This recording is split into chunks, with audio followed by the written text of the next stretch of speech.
Salam, mənim adım Bəryadır. Hər birinizi Akademik Hüquq kanalında görməkdən məmnunluq duyuram. Bugünkü videomuzda biz cinayəti gizlətmə və ya xəbər verməmə hansı hüquqi nəticələrə səbəb olur sualına cavab tapmağa çalışacağıq. Gəlin bir misal çəkməklə məsələni daha yaxşı anlayaq. Bir gün Əliyevə gələrkən həyat yoldaşı ilə mübahisə edir. Nəticədə onlar arasında münaqişə getdikcə şiddətlənir və Əli həyat yoldaşını qətlə yetirir. Hadisədən bir neçə dəqiqə sonra çağırılmamış qonaq qapının zəngini basır. Əli tez üst başını səliqəyə salıb qapıya yönəlir. Dostu Vəlini görüb sakitləşir və mübahisədən əvvəl onu şam yeməyinə dəvət etdiyini xatırlayır. Əli və dostu Vəli qonaq otağına keçirlər.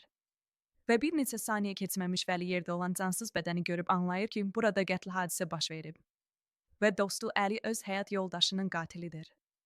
Vəli bu mənzərəyə çox dözməyərək oradan uzaqlaşır. İndi isə gəlirik ən maraqlı hissəyə. Sizcə Vəli bu cinayəti heç kimə deməsə onun məsuliyyəti varmı? Qanunvericilik bu halı necə tənzimləyir? Videonu dayandırıb biraz fikirləşin.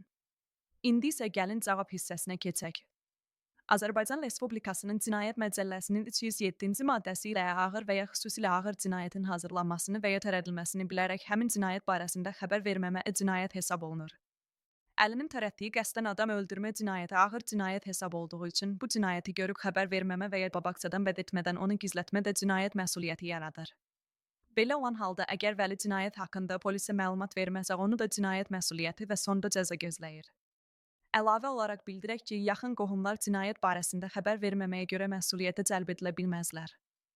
İnanırıq ki, video maraqlı oldu və daha çox məlumat üçün ekranın sağ tərəfində görünən videomuza baxa bilərsiniz.